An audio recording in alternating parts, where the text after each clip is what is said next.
నమస్కారం, సుఖీభవకు స్వాగతం.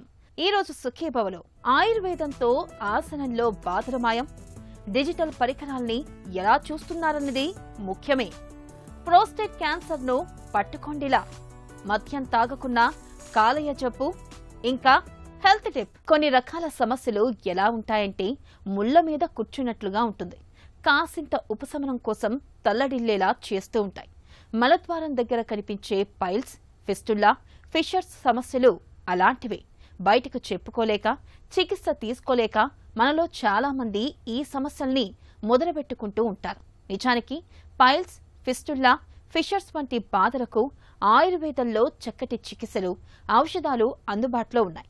మలద్వారం దగ్గర కనిపించే సమస్యలకు ఆయుర్వేదం చెబుతున్న పరిష్కార మార్గాల గురించి ఇప్పుడు తెలుసుకుందాం.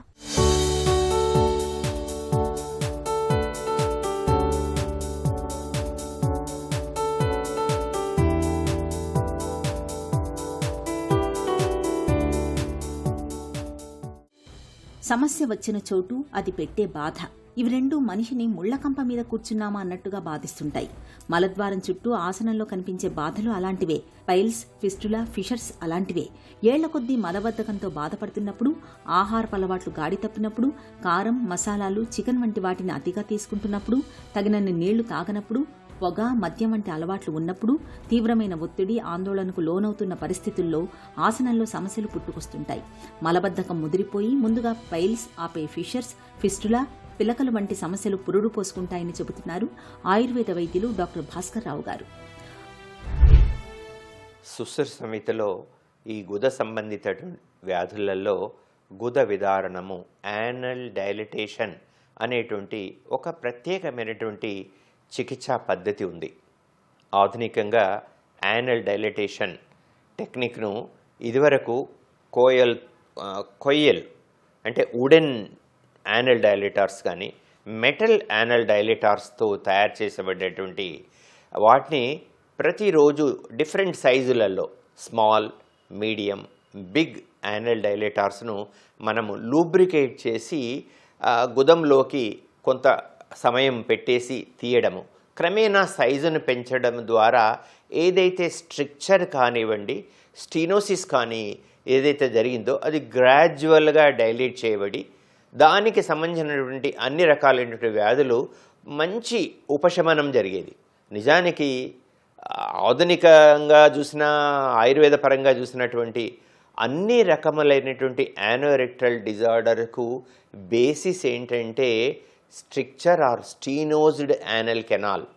అంటే మలబద్ధకము ద్వారా యానల్ ఇన్ఫెక్షన్ క్రిప్ట్స్లో చేరి గుద సంబంధిత కండరాలలో, అంటే ఇంటర్నల్ స్పింక్టర్, ఎక్స్టర్నల్ స్పింక్టర్ కండరాలలో ఫైబ్రోసిస్ మెకానిజం జరగడం చేత నార్మల్గా ఉండాల్సినటువంటి యానల్ కెనాల్ స్టీనోజ్డ్గా మారేసి మనకు ఇంటర్నల్ లోమొలలు కానీ, ఫిషర్ కానీ, రెక్టల్ పాలిప్స్ కానీ, లేదా ఇన్ఫెక్షన్ ముదిరిపోయి పెరియానల్ గడ్డలు పగిలి ఫిస్టులా వ్యాధులుగా రూపాంతరం చెందుతుంది.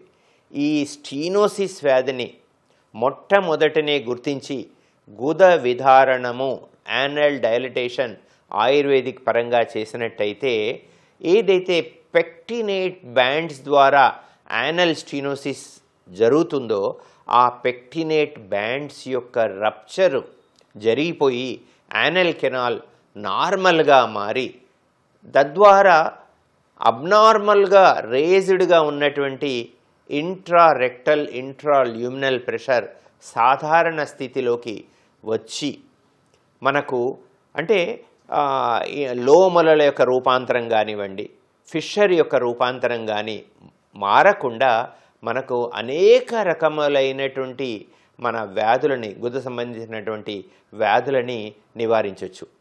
ఆసనంలో బాధలు మనిషికి ప్రత్యక్ష నరకాన్ని చూపిస్తాయి. పైల్స్ ముదిరిపోయినప్పుడు మల విసర్జన అతి కష్టమైన వ్యవహారంగా మారిపోతుంది. ఇక ఫిషర్స్, ఫిస్టులా, పిలకలు వంటి సమస్యలు ఉన్నప్పుడు ఆసనంలో తీవ్రమైన నొప్పి, దురద, మంట, రక్తస్రావం మొదలైన సమస్యలు వేధిస్తుంటాయి. ఇలాంటి పరిస్థితుల్లో ఆసనంలో బాధల నుంచి ఉపశమనం కోసం ఆహార విహారాలు, జీవనశైలిలో ప్రత్యేకమైన జాగ్రత్తలు తీసుకోవాలి.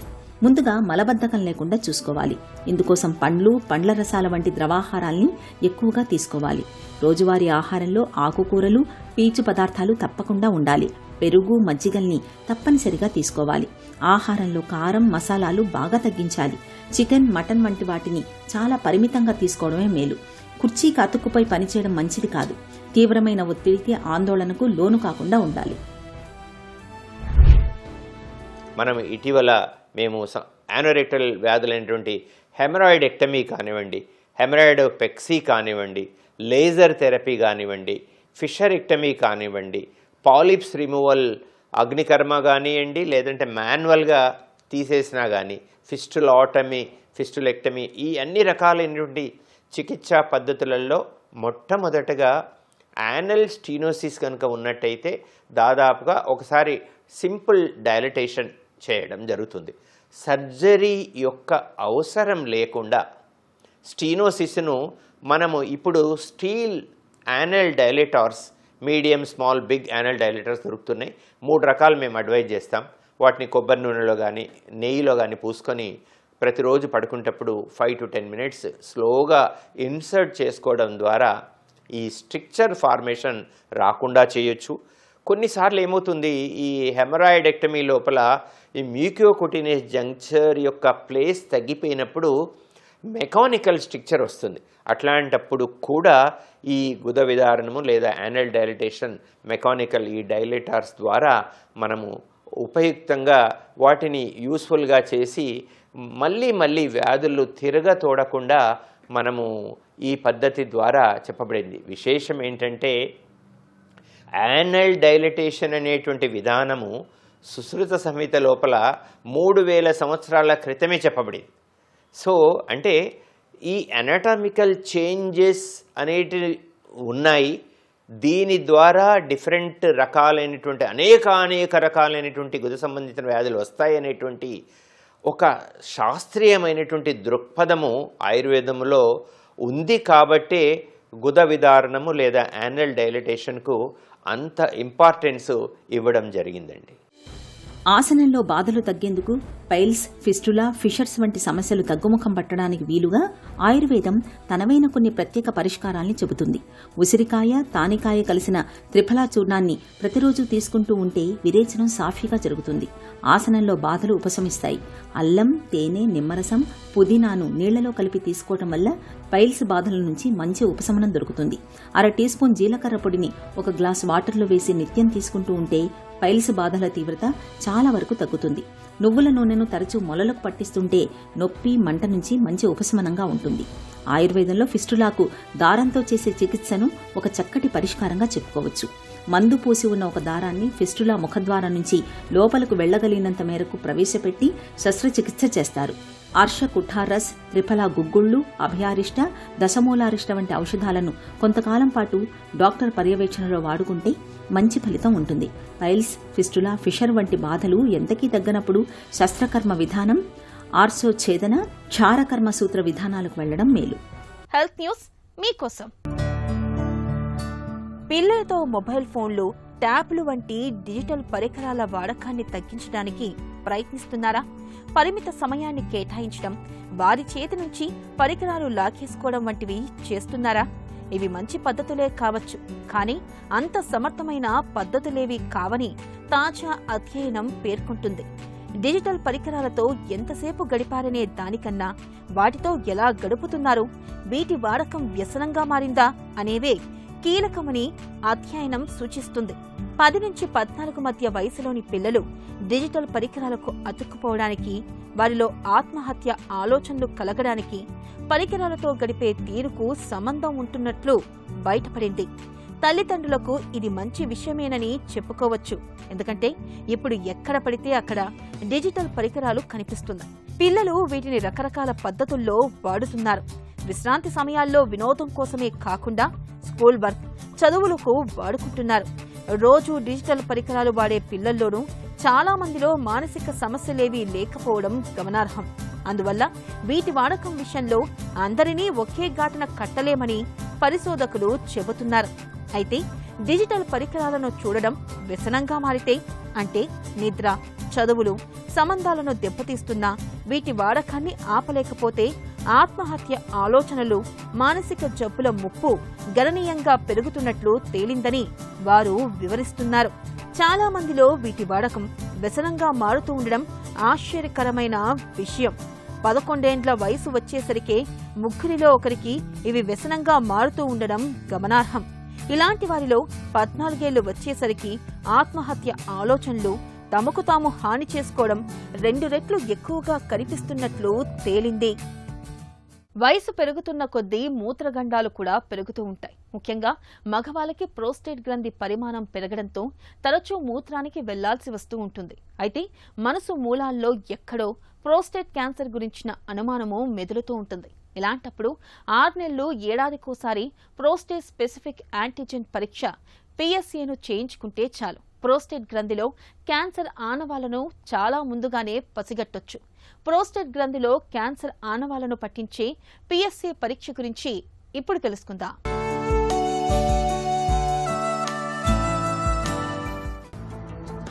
ప్రోస్టేట్ క్యాన్సర్ జీవితపు ఆఖరి మజిలీలో పురుషుల పాలిట ప్రాణాంతకంగా పరిణమిస్తూ ఉంటుంది.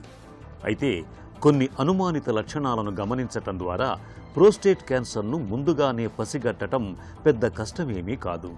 తరచూ మూత్రానికి వెళ్లాల్సి వస్తున్నప్పుడు, మూత్ర విసర్జనలో మంట, మూత్ర విసర్జనకు చాలాసేపు పట్టడం, రాత్రి వేళల్లో ఎక్కువసార్లు మూత్ర విసర్జనకు లేవాల్సి రావటం, ధార తగ్గటం, మలి వయసులో ఇవన్నీ ప్రోస్టేట్ గ్రంథిలో అనారోగ్యాన్ని పట్టి చెప్పే అనుమానిత లక్షణాలు. ఇలాంటప్పుడు తరచూ ప్రోస్టేట్ స్పెసిఫిక్ యాంటీజెన్ అనే పరీక్షను తరచూ చేయించుకుంటూ ఉండాలి. రక్తంలో PSA శాతాన్ని బట్టి ప్రోస్టేట్ గ్రంథిలో క్యాన్సర్ ఆనవాళ్లను ముందుగానే గుర్తించి తగిన చికిత్సతో పాటు నివారణ చర్యలు తీసుకునే అవకాశం మనకు ఉంటుంది. కొవ్వుభూతం ఇప్పుడు మన ఒంట్లోని కీలకమైన అవయవాలను సైతం చుట్టబెడుతుంది. మనకు ప్రాణాధారమైన కాలేయం పైన కూడా ఇవాళ కొవ్వు పేరుకుపోతుంది. కాలేయంపై కొవ్వు పేరుకుపోవడానికి మద్యపానం అనేది ఒక ప్రధాన కారణంగా ఉండేది. కానీ ఇవాళ మద్యంతో సంబంధం లేకుండానే ఇతరత్ర కారణాల మూలంగా కాలేయం మీద కొవ్వు పొరలు పొరలుగా తిష్ట వేసుకుంటుంది. ఈ పరిణామం కాలేయానికే కాదు, మన ఆరోగ్యానికి కూడా ఏమంత మంచిది కాదు. వాడుకలో నాన్ ఆల్కహాలిక్ ఫ్యాటీ లివర్గా పిలిచే ఈ సమస్యకు కారణాలు, పరిష్కార మార్గాల గురించి డాక్టర్ని అడిగి ఇప్పుడు తెలుసుకుందాం.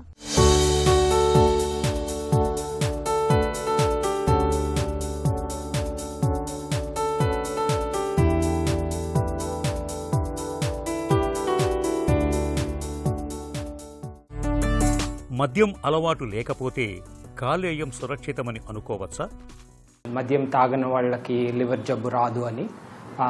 ఆల్కహాల్ కాకుండా non alcoholic fatty liver disease అనేది మీరు వినే ఉంటారు. అది చాలా సర్వసాధారణం ఇండియాలో. దానికి ఇప్పుడు కొత్త పేరు MSALD అని చెప్పారు, మార్చారు రీసెంట్గా.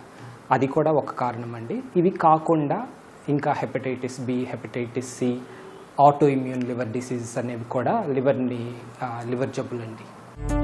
మద్యం కాకుండా లివర్ను పాడు చేసే అలవాట్లేంటి? ఇండియాలో అయితే మాత్రం మీరు చూసే ఉంటారు, ఎక్కువ మంది ఓవర్ వెయిట్గా ఉండి జంక్ ఫుడ్ ఎక్కువ కన్జ్యూమ్ చేస్తూ సెడెంటరీ లైఫ్ స్టైల్ అండి. అంటే ఎక్కువగా యాక్టివ్గా లేకుండా మన జాబ్ రీత్యా ఎక్కువ కంప్యూటర్ ముందు కూర్చొని వెరీ లెస్ ఫిజికల్ యాక్టివిటీ ఉండే వాళ్ళకి ఇవన్నీ రిస్క్ ఫ్యాక్టర్స్ అండి non alcoholic fatty liver disease develop అవ్వడానికి. లివర్ దెబ్బ తినటానికి షుగర్, BP, కొలెస్ట్రాల్కు ఏమైనా సంబంధం ఉందా? BP, షుగరు, కొలెస్ట్రాల్ ఇవన్నీ పార్ట్ ఆఫ్ మెటబాలిక్ సిండ్రోమ్ అని అంటాము. ఈ మెటబాలిక్ సిండ్రోమ్లో ఒక 5 ఫీచర్స్ ఉంటాయండి. ఒకటి ఓవర్ వెయిట్. మన బాడీ మాస్ ఇండెక్స్ 23 కన్నా ఎక్కువ ఉంటే ఓవర్ వెయిట్ అని, 25 కన్నా ఎక్కువ ఉంటే ఒబిసిటీ అని ఇండియన్ పాపులేషన్లో క్లాస్ చేస్తాము. అది ఒక రిస్క్ ఫ్యాక్టరు. కొలెస్ట్రాల్లో కూడా ట్రైగ్లిజరైడ్స్, ఫాస్టింగ్ ట్రైగ్లిజరైడ్స్ కానీ 150 mg/dL కన్నా ఎక్కువ ఉన్నా, లేకపోతే HDL 40 కన్నా తక్కువ ఉన్నా, ఆ 2 కూడా రిస్క్ ఫ్యాక్టర్స్. మూడోది BP అండి. It's quite important. 135/85 కన్నా ఎక్కువ BP ఉంటే అది ఒక రిస్క్ ఫ్యాక్టర్. మళ్ళీ షుగర్కి వచ్చేటప్పటికి మన ఫాస్టింగ్ బ్లడ్ షుగర్ 100 కన్నా ఎక్కువ ఉంది అంటే అది ఒక రిస్క్ ఫ్యాక్టర్. ఇవన్నీ మెటబాలిక్ సిండ్రోమ్ అని కాంపోనెంట్స్. ఇందులో కానీ 3 కన్నా ఎక్కువ ఉన్నాయి అంటే they are at risk of developing fatty liver అండి. సన్నగా ఉన్న వాళ్ళలోనూ ఫ్యాటీ లివర్ ఎందుకు వస్తోంది? కొంతమంది చూడటానికి చాలా సన్నగా ఉంటారు, ఆ కండలు ఉండవు, బట్ పొట్ట మాత్రం కొంచెం ఎక్కువ ఉంటుంది. వీళ్ళల్లో ఇలాంటి పేషెంట్ నేను చూసుకున్నప్పుడు నేను ఆలోచించేవి 3. వాట్స్ దేర్ జాబ్, ఎంత యాక్టివ్గా ఉన్నారు, వాళ్ళ లైఫ్ స్టైల్ ఏంటి, రెండోది డయట్ ఏం తింటున్నారు, ఆ డీటెయిల్డ్ డైటరీ హిస్టరీ తీసుకుంటామండి. థర్డ్ది ఏంటి అంటే very rarely they can have ఒక అండర్లైన్ జెనెటిక్ కండిషన్ ఉందండి, PNPLA3 అని. ఇది మన ఇండియాలో ఎక్కువ అండి వెస్ట్రన్ పాపులేషన్తో కంపేర్ చేస్తే. ఇవి ఆలోచిస్తామన్నమాట. వీటి గురించి ఆ పేషెంట్ కనిపించినప్పుడు మనకి ఇవి ఏమైనా ఉన్నాయా, ఇది ఎలా డీల్ చేయాలనేది చూస్తాం. పైకి లక్షణాలు కనిపించకుండానే కాలేయం దెబ్బతింటుందా? లివర్ జబ్బు మెయిన్ దీన్ని సైలెంట్ డిసీజ్ అంటారు. ఎందుకు అంటే మీకు లివర్ ఫంక్షన్ టెస్ట్ ఎక్కువ ఉన్నా సరే చాలామంది పేషెంట్స్లో అసలు లివర్ ప్రాబ్లం ఉందని వాళ్ళకి తెలియదు. అది పరీక్షలు చేసుకున్నప్పుడు మాత్రమే బయటపడుతుంది. ఏమి సిమ్టమ్స్ ఉండవండి. లేట్ స్టేజెస్లో లివర్ మొత్తం ఫెయిల్ అయితే కానీ కడుపులో నీళ్లు రావటం, కాళ్ళకి వాపు రావటం, పచ్చకామర్లు రావటం, కండ కరిగిపోవటము, కన్ఫ్యూజన్ రావటం అనేది బాగా లేట్ స్టేజెస్. ఎర్లీ స్టేజెస్లో అసలు ఏమీ ఉండవండి. చాలా అరుదుగా కొంతమంది పేషెంట్స్ మాత్రం ఫ్యాటీ లివర్ ఉన్నోళ్ళు right side of the abdomen కొంచెం వేగ్గా పెయిన్ ఉందంటారు, కానీ ఇంకేమీ లక్షణాలు ఉండవండి. SGPT, SGOT ఎంజైముల మోతాదులు పెరిగితే భయపడాలా? SGPT, SGOT అనేవి 2 లివర్ బ్లడ్ టెస్ట్లు అండి. అవి నార్మల్ లెవెల్లో ఉండాలి. ఒకవేళ కొంచెం పెరిగినాయి అంటే డాక్టర్ ముందు ఆలోచించేది ఏంటంటే ఇవి ఎందుకు పెరిగినాయి, వీటి వెనకాల కారణం ఏంటి, what can we do about them. So అవి కొంచెమే పెరిగినాయే కదా అని దాన్ని ఏమీ టెస్టులు చేయకుండా లివర్ స్పెషలిస్ట్ చూడకుండా ఉండడం మంచిది కాదండి. అవి ఎందుకు పెరిగినాయి, వాటిని ఏం చేస్తే మనం తగ్గుతాయి, దానివల్ల ఏమన్నా ఇప్పటివరకు ఉన్న లివర్ పైన డ్యామేజ్ ఏమన్నా ఉందా, ఆ 3 కనుక్కోవాలండి. మద్యం తాగని వాళ్ళు ఎప్పుడు కాలేయ పరీక్షలు చేయించుకోవాలి? మద్యం తాగని వాళ్ళు అంటే మనం ఈ మధ్య రోజుల్లో ఎక్కువ మంది కార్పొరేట్ సెక్టర్లో పనిచేసే వాళ్ళు ఇయర్కి ఒకసారి వెల్నెస్ చెక్లు వాళ్ళ కార్పొరేట్ జాబ్స్ వాళ్ళు ఆర్గనైజ్ చేస్తున్నారు. లేదంటే మనమంతటా మనమే న్యూ ఇయర్ తర్వాత హెల్త్ చెకప్ చేయించుకుంటామని ఈ రోజుల్లో చూసుకుంటున్నాం. అలాంటి వాళ్ళు లివర్ బ్లడ్ టెస్ట్లు కూడా part and parcel of health checkup ఉంటుందండి. అది చేయించుకున్నాం అనుకోండి, దాంట్లో ఏమన్నా లివర్ బ్లడ్ టెస్ట్లు తేడాగా ఉన్నాయా, లివర్ హెల్త్ ఎలా ఉంది అనేది తెలుస్తుంది. మిగతా వాళ్ళు కూడా ఈ సెక్టర్లో పనిచేయని వాళ్ళు, మామూలు వాళ్ళు, వయసు 30 ఏళ్ల తర్వాత ఉన్న వాళ్ళు, సంవత్సరానికి ఒకసారి ఫుల్ హెల్త్ చెక్ చేయించుకున్నా, లేకపోతే liver, kidney blood test, full blood count ఎక్కడైనా ఇంటి దగ్గర ఉన్న ల్యాబొరేటరీలో చేయించుకొని ఒకవేళ అవి తేడాగా ఉంటే మాత్రం లివర్ స్పెషలిస్ట్ని చూడటం మంచిదండి. కాలేయ జబ్బు పూర్తిగా తగ్గే అవకాశం ఉందా? కాలేయ జబ్బులో స్టేజెస్ ఉంటాయండి. ఫైబ్రోసిస్, లేట్ స్టేజ్ సిర్రోసిస్ అంటామండి. ఈ సిర్రోసిస్ కానీ వచ్చింది అంటే ఇట్స్ వెరీ రేర్ దాన్ని బాగుపరచడం అనేది. బట్ ఫైబ్రోసిస్ ఎర్లీ స్టేజ్లో ఉంటే మాత్రం కారణం ఏంటో తెలిసి ఆ కారణానికి ట్రీట్మెంట్ కానీ తీసుకున్నామంటే ఆ ఫైబ్రోసిస్ అనేది తగ్గుద్దండి. సో ఒక్కొక్క జబ్బుకు ఒక్కొక్క రకంగా ఉంటుంది. మద్యం తాగే వాళ్ళు మాత్రం ఆల్కహాల్ కంప్లీట్గా నిలిపేశారు అంటే liver will repair it self. అదే హెపటైటిస్ బి జబ్బు ఉన్న వాళ్ళు హెపటైటిస్ బి మందు లైఫ్ లాంగ్ తీసుకుంటున్నారు అంటే ఆ ఫైబ్రోసిస్ ఇంప్రూవ్ అవుద్ది. ఫ్యాటీ లివర్ మద్యం తాగని వాళ్ళు మాత్రం ఎక్సర్సైజు, డైటరీ చేంజెస్, మందులు లివర్ స్పెషలిస్ట్ ఇచ్చేవి తీసుకుంటే ఫైబ్రోసిస్ డెఫినెట్గా తగ్గుద్దండి. కాలేయాన్ని ఆరోగ్యంగా ఉంచుకునేందుకు రోజు తీసుకోవాల్సిన జాగ్రత్తలేంటి? క్యాలరీస్ తగ్గించాలండి. We have to eat less than what we burn. మనం ఇండియాలో వచ్చిన ప్రాబ్లం ఏంటి అంటే మనము ఎక్కువ క్యాలరీస్ కన్జ్యూమ్ చేస్తున్నాం. రెండోది the type of calories also, junk food ఎక్కువ తింటున్నాం, స్నాకింగ్ అనేది కూడా ఎక్కువ ఉందండి. రెండోది సుక్రోసు, ఫ్రక్టోస్ ఉన్న సిరప్స్, బెవరేజెస్, కూల్ డ్రింక్స్ అవన్నీ కూడా ఎక్కువ తీసుకున్నాం. These are all like unhealthy diet. So ఇది అన్నీ కట్ చేసి క్యాలరీ డెఫిసిట్ ఉంటే అది ఒకటి. రెండోది ఎక్సర్సైజ్ అండి. At least 150 minutes a week we recommend exercise. కొంతమంది మేము మార్నింగ్ వాకింగ్కి వెళ్తున్నాం సార్ మా ఫ్రెండ్స్తో, ఇంటి దగ్గర కింద వాళ్ళతో, అపార్ట్మెంట్ బ్లాక్లో ఉన్న వాళ్ళతో, but we're still not losing weight అని అంటారు. అది కూడా వాకింగ్ బ్రిస్క్ వాకింగ్ చేయాలండి. బ్రిస్క్ వాకింగ్ అంటే ఏంటి అంటే మనం నడిచే పక్కనున్న వ్యక్తితో మాట్లాడాలి అంటే కొంచెం స్ట్రగుల్ అవ్వాలి, అంత స్పీడ్గా నడవాలి, అది బ్రిస్క్ వాకింగ్. ఈ రెండు కాకుండా మద్యం అనేది తీసుకోకూడదు. ఆబ్వియస్గా కొంతమంది ఆల్కహాల్ తాగుతుంటారు, వాళ్ళు బాగా రెడ్యూస్ చేసి recommended limits, Indian council of medical research వాళ్ళు రికమెండెడ్ లిమిట్స్లో మాత్రమే మద్యం బాగా తగ్గించేసేయాలి, లేకపోతే కంప్లీట్గా ఆపేసేయాలి. కాలేయంపై కొవ్వు పేరుకుపోవడం అనేది ఎప్పటికైనా ప్రమాదకరమే. ఆహారపు అలవాట్లను చక్కదిద్దుకొని జీవనశైలిని గాడిలో పెట్టుకుంటే ఫ్యాటీ లివర్ సమస్యను మనం చాలా వరకు అదుపులో ఉంచుకోవచ్చు. ఒక చిన్న చిట్కా మీకోసం. రక్తంలో కొలెస్ట్రాల్ శాతం బాగా ఎక్కువగా ఉన్నప్పుడు నిత్యం ఒక చెంచాడు అవిసె గింజల నూనెను పాలల్లో వేసుకుని తాగడాన్ని అలవాటు చేసుకోండి. రక్తంలో కొలెస్ట్రాల్ నిల్వలు క్రమంగా తగ్గుముఖం పడతాయి.